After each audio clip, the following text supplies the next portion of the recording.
Tuan. Maaf. Bunga nggak mau makan, Tuan, lapor Big Mimi takut-takut ketika majikannya pulang larut malam ini. Galaksi menghentikan langkahnya. Ia melonggarkan kerak kemejanya dan menatap asisten rumah tangganya itu. Kenapa? Tanya pria itu dengan nada datar. Saya juga tidak tahu, Tuan. Makanan dari Pak Kaisar dari tadi pagi juga sama sekali tak disentuh, terang Big Mimi lagi. Galaksi membelokkan langkahnya menuju kamar belakang, tempat para asisten rumah tangganya beristirahat. Sementara itu, Big Mimi mengikutinya di belakang. Di mana dia? Galaksi membuka pintu kamar dan hanya menemukan Tika yang rebahan di atas kasurnya dengan posisi yang memalukan. Wanita itu gegas bangun dan membenarkan posisinya. Tapi Galaksi sama sekali tak peduli. Bunga mana, Tika? Tanya Big Mimi. Tika mengangkat bahu. Di kamar mandi mungkin.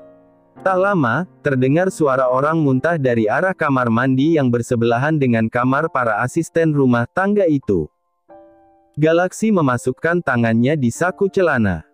Ia bersikap santai dan menunggu sampai Bunga selesai dengan apa yang dilakukannya di kamar mandi. Tapi sayangnya, ia tunggu-tunggu, Bunga tak kunjung keluar juga dari bilik kecil itu. Malah tak lama terdengar lagi suara muntahan dari sana. Begitu terus sampai akhirnya Galaksi memberi perintah pada Big Mimi.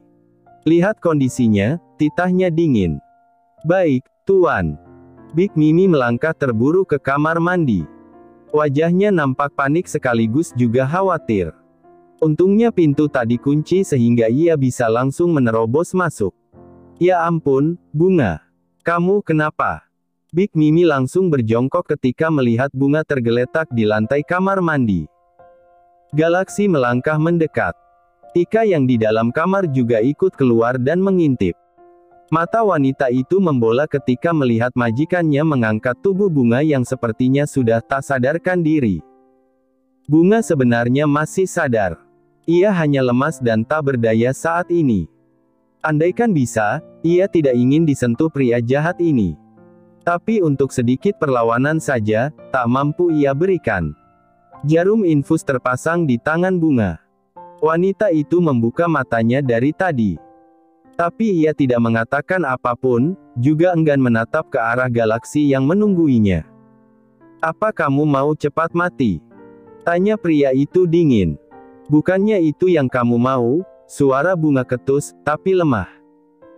Tidak akan menyenangkan kalau kamu mati secepat ini. Aku masih ingin bersenang-senang, sahut pria itu tanpa perasaan, yang membuat darah Bunga kian mendidih. Tangan lemahnya terkepal kuat. Bunuh saja aku. Kita bahkan berbulan madu setelah pernikahan kita. Jangan berani bermimpi tentang kematian, sahutnya santai dan menyebalkan. Kalau kamu membiarkan aku hidup hari ini, jangan menyesal kalau suatu saat nanti kamu akan mati di tanganku, ancam Bunga dengan berani. Galaksi terkekeh lirih. Pulihkan dulu kondisimu kalau begitu. Aku tidak sabar untuk mati di tanganmu. Pria itu berbalik. Sikapnya begitu tenang dengan kedua tangan masuk ke dalam saku. Bunga hanya bisa mengepalkan tangannya kuat-kuat. Dipikir dirinya hanya menggertak. Tidak. Sungguh keinginan itu ada dalam diri Bunga. Bukan hanya sekadar bualannya saja. Ia merasa tak adil diperlakukan seperti ini. Dan anak di dalam kandungannya ini adalah darah daging pria jahanam itu. Apa tak ada sedikit pun perasaan bersalah? Atau mengkhawatirkan keselamatan janin tak bersalah ini? 2 hari telah berlalu. Kondisi Bunga belum juga membaik.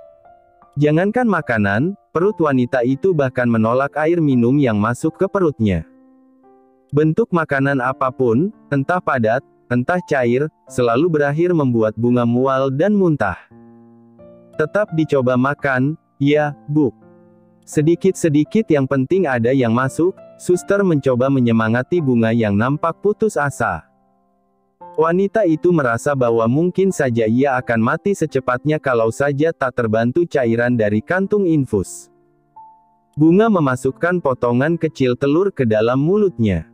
Ia mengunyahnya pelan-pelan sembari menahan rasa mual yang kembali mendera. Setelah potongan kecil itu tertelan dengan susah payah, Bunga menyingkirkan tempat makannya. Ia tahan rasa mual itu sekuat tenaga. Jangan sampai makanan itu ia muntahkan lagi. Dan berhasil. Bunga berhasil melawan rasa mualnya. Ia ulang cara yang sama, makan sedikit demi sedikit lalu membiarkan perutnya menerima makanan itu sembari melawan rasa mual yang menyiksa. Dari balik pintu, Galaksi memperhatikan usaha Bunga untuk bisa pulih kembali. Tapi ia memilih hanya memperhatikan dari kejauhan saja. Pastikan dia tidak mati. Aku hanya ingin bermain-main dengannya, bukan membuatnya merenggang nyawa, titahnya pada Kaisar sebelum berlalu. Baik, Tuan. Hari kelima, Bunga sudah boleh diperbolehkan pulang. Kondisinya memang belum sepenuhnya pulih seperti sedia kala. Tapi setidaknya ia sudah bisa makan. Ya, makan dalam jumlah sedikit tapi sering. Asalkan bukan nasi, perut Bunga kini sudah mulai bisa menerimanya. Wow, Tuan Putri sudah pulang, sambut Tika sinis ketika Bunga kembali ke kamarnya. Sakit apa dia, Big, sampai berhari-hari di rumah sakit? Tanya Tika kepo. Sementara Bunga sama sekali tak menggubris ocehan Tika. Ia sudah kebal. Bunga lagi hamil, Tika. Makanya dia begini. Kamu jangan julid terus sama Bunga, jawab Big Mimi. What? Hamil? Memang dia udah nikah? Tika nampak terkejut dengan kabar itu. Sudahlah. Jangan kepo kamu. Sana kerja lagi, usir Big Mimi. Cih. Kenapa, sih, Bibik soker banget sama Bunga? Padahal juga lamaan kenal sama aku daripada sama dia. Mana kerjanya lelet sama males-malesan gitu dibelain terus. Tika iri dengan sikap Big Mimi yang berbeda jauh ke dirinya dan Bunga. Bunga itu lagi sakit, Tika. Duh, pusing, deh ngomong sama kamu, balas Big Mimi. Biaya rumah sakitnya siapa yang bayar, Big? Tika masih saja kepo. Ya, Tuan Galaksi. Siapa lagi? Jawab Big Mimi apa adanya. Dih. Anak baru dah morotin duit majikan aja, sindir Tika lagi. Sedang Bunga sendiri sudah meringkuk di kasurnya. Ia hanya ingin fokus untuk kesembuhannya. Bagaimana kondisinya? Galaksi menanyakan keadaan Bunga pada Kaisar yang memang ia tugaskan untuk mengawasi istrinya itu. Kondisinya sudah jauh lebih baik, Tuan. Saya selalu menyediakan makanan yang sekiranya bisa dimakan oleh Nona Bunga. Hanya saja, wanita itu sekarang sudah mulai membangkang. Dia tidak mau diperintah lagi atau mengerjakan pekerjaan pembantu, lapor Kaisar. Galaksi tak memberikan reaksi apapun. Pria itu hanya menampilkan wajah datarnya sedang tangannya memainkan pena di tangan. Bawa dia ke kamar utama nanti malam. Paksa kalau dia menolak, titahnya kemudian. Kaisar bertanya-tanya. Itu terlihat dari kerutan di keningnya. Kenapa? Ada yang aneh. Galaksi seolah tahu apa yang Kaisar pikirkan saat ini. Aku sudah menikahinya. Sayang bukan kalau aku tidak memakainya barang sekali dia kali, ucapnya dengan senyum licik. Baik, Tuan. Siapkan juga makan malam di rooftop. Aku juga ingin dinner romantis berdua sebelum memakan hidangan utama, tambah Galaksi. Bersiaplah. Setidaknya gunakan pakaian terbaikmu. Tuan Galaksi menunggumu di rooftop, Kaisar menyampaikan pesan dari atasannya. Ia menghampiri Bunga yang melamun di taman belakang, tempat favoritnya akhir-akhir ini. Aku tidak mau, tolak Bunga tanpa menoleh sedikit pun. Sejak keluar dari rumah sakit, Bunga memutuskan untuk tidak menjadi lemah dan patuh lagi pada dua pria jahanam yang membuat hidupnya jungkir balik itu. Silakan pilih. Menemui Tuan Galaksi dengan sukarela atau terpaksa aku akan menyeretmu kalau terus bersikap keras kepala seperti ini, tegas Kaisar. Tapi sesungguhnya, sikap Bunga seperti inilah yang ia tunggu-tunggu. Bunga melirik kesal. Ia tahu itu bukan sekadar ancaman. Jelas tenaganya kalah jika melawan. Ia juga tak sudi disentuh oleh pria jahat ini. Tanpa mengatakan apapun, Bunga berdiri. Ia akan menemui pria berstatus suaminya itu. Tapi tidak perlu sampai harus bersiap atau mengenakan pakaian terbaiknya. Buat apa? Kamu mau menemui Tuan Galaksi dengan pakaian seperti itu? Kaisar mengikuti langkah Bunga. Wanita itu melewati kamarnya begitu saja. Kalau iya, kenapa? Ketus Bunga. Wanita itu hanya mengenakan daster rumahan berupa setelan baju dan celana yang nyaman warna merah marun. Memangnya kamu tidak ingin menggoda Tuan Galaksi lagi? Mungkin beliau akan sedikit memperlakukanmu lebih baik jika bisa memuaskannya di ranjang, ejek Kaisar. Ia hanya ingin tahu apa yang Bunga pikirkan saat ini. Apanya yang lagi? Aku tidak pernah menggodanya. Dan aku sama sekali tidak berminat menjadi pelacurnya, ketus Bunga lagi. Kamu memang bukan pelacurnya. Tapi kamu adalah istrinya, balas Kaisar. Aku hanya istrinya di atas kertas, yang dipungutnya untuk disiksa. Lebih baik aku membunuhnya daripada merendahkan harga diriku dengan bersikap jalang di depannya. Bunga mengepalkan tangannya kuat-kuat. Kaisar tersenyum tipis. Ia tak berkata apa-apa lagi. Inilah momen yang ia tunggu, kebencian dan dendam dalam diri seorang Bunga. Semilir angin langsung menerpa wajah Bunga kala kakinya menginjakan kaki di rooftop. Jujur saja, ia tak menyangka bahwa ada taman yang begitu indah di atap rumah mewah ini. Tapi Bunga tak berlama-lama menunjukkan kekagumannya. Itu adalah ketika ia melihat sosok pria yang paling dibencinya saat ini. Duduklah, titah Galaksi sembari berjalan ke kursinya. Tatapan Bunga beralih ke hidangan yang terhampar di meja, berikut dengan lilin dan hiasan bunga yang mempercantiknya. Ini seperti makan malam romantis yang sering ia lihat di drama-drama. Tapi buat apa? Mau sampai kapan berdiri di situ? Aku memintamu ke sini bukan untuk melamun, Galaksi bersuara kembali. Bunga hanya mendengus lirih lalu mendudukkan dirinya di kursi yang berseberangan dengan suaminya itu. Lagi-lagi ia bergeming melihat makanan lezat yang tersaji di meja. Makanlah, Galaksi berucap santai. Tangannya bersidekap di dada. Sementara Bunga langsung melirik pria itu dengan raut curiga. Tenang saja. Aku tidak menaruh racun di makanan ini. Sudah kubilang, aku tidak akan membuatmu mati secepat ini. Aku masih ingin kita bersenang-senang sejenak. Ada seringai tipis di sudut bibir Galaksi. Jadi, makanlah. Aku tidak mau, tolak Bunga mentah-mentah. Terserah. Pilihannya hanya ada dua. Makan hidangan ini atau aku yang akan memakanmu malam ini, ancamnya dengan nada seringai memuakkan. Bunga bergeming. Wajahnya memerah, antara malu sekaligus juga marah. Kenapa masih diam? Apa artinya kamu memilih pilihan kedua? Tanya Galaksi. Bunga mendengus kasar. Tangannya langsung meraih pisau dan garpu di meja. Ia tidak sudi disentuh oleh lelaki biadab ini. Steak itu dimasak dengan kematangan yang sempurna. Jadi tidak ada yang perlu dikhawatirkan. Itu tidak akan membahayakan kandunganmu, Galaksi berucap lagi ketika melihat Bunga hanya diam saja dan hanya menatap steak di piringnya. Tangan Bunga mulai bergerak mengiris daging steak itu. Tidak sulit. Daging itu lembut dan memang terlihat menggiurkan. Tapi sejujurnya, Bunga bukan pecinta makanan seperti ini. Lidahnya tetap memilih makanan lokal sebagai makanan favoritnya. Kenapa Galaksi meminta wanita itu ke atas? Kaisar membaca pesan di ponselnya. Untuk dipakai. Apalagi, dia juga pria normal. Balasnya cepat. Bagaimana kalau dia jatuh cinta dengan wanita itu? Balasan berikutnya tak sampai 10 detik. Itu tidak akan terjadi. Rencana selanjutnya bagaimana? Jangan sampai janin itu hidup dan merusak rencana kita. Kaisar hanya membaca pesan itu. Itu dikarenakan Karissa menghubunginya. Halo, sapa Kaisar. Halo, sayang. Belum pulang? Tanya Karissa. Aku masih ada urusan.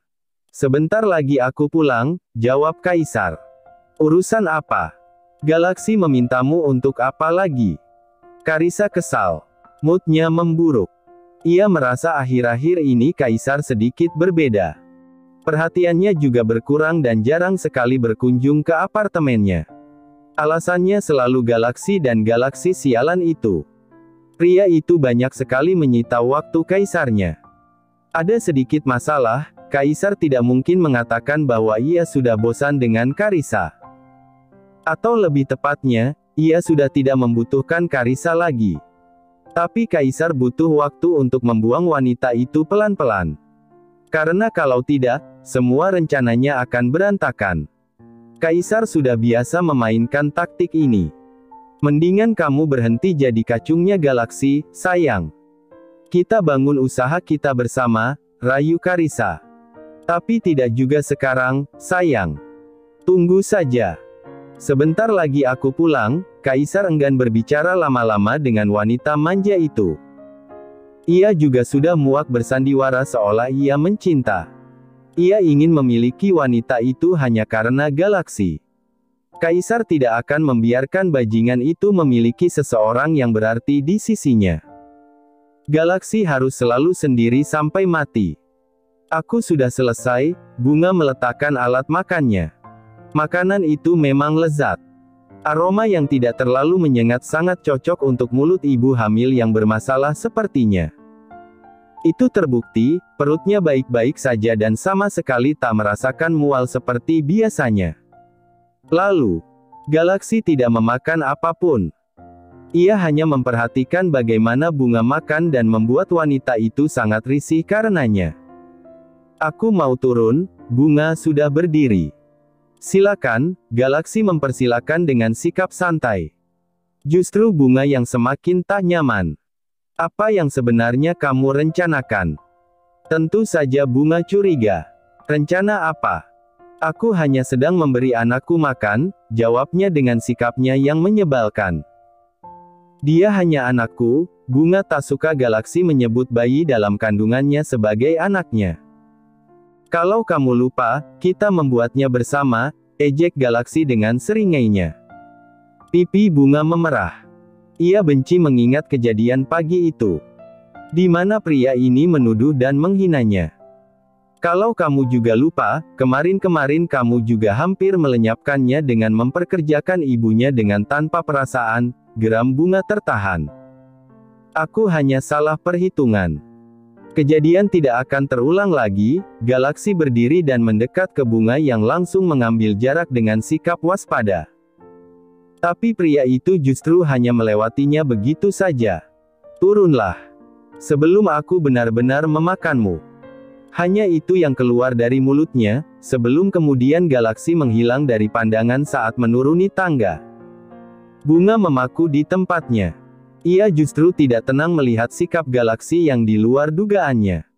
Sebenarnya apa yang pria itu rencanakan untuknya? Semalam kamu dipanggil Tuan Galaksi ke atas. Ada apa, Bunga? Tanya Big Mimi pagi itu. Bunga sedang menyiapkan sarapan. Itu pekerjaan yang tidak akan membahayakan kandungannya. Makanya ia masih mau melakukannya. Siapa, Big, yang dipanggil Tuan Galaksi ke atas? Tika tiba-tiba ikut nimbrung. Kamu, Bunga. Tatapan Tika nampak sinis. Bunga malas menjawab jika Tika yang bertanya. Raut wajahnya bahkan nampak jelas menunjukkan ketidaksukaannya pada Tika. Jangan-jangan kamu jual diri sama Tuan Galaksi, ya? Secara sekarang kamu bisa bebas tugas dari pekerjaan pembantu, sindirnya. Itu karena aku memang bukan pembantu, jawab Bunga dingin. Terus kalau bukan pembantu, terus apa? Nyonya gitu. Ngaca, Bunga, balas Tika sengit. Ngaku saja kamu. Kamu jual diri, kan, sama Tuan Galaksi. Lanjut Tika. Tapi yang Tika dapatkan bukan jawaban, melainkan guyuran susu kehamilan yang baru Bunga buat beberapa menit yang lalu. Sialan. Kurang ajar kamu, ya, Bunga. Suara Tika memekakkan telinga. Kamu memang pantas mendapatkannya, tandas Bunga dingin seraya berbalik pergi. Dasar babu murahan. Terima kasih sudah menonton, guys. Jangan lupa klik like jika kalian menikmati cerita ini, subscribe untuk update konten seru lainnya, dan tinggalkan komentar di bawah tentang apa yang kalian pikirkan atau cerita apa yang ingin kalian dengar selanjutnya. Dukungan kalian sangat berarti. Sampai jumpa di video berikutnya.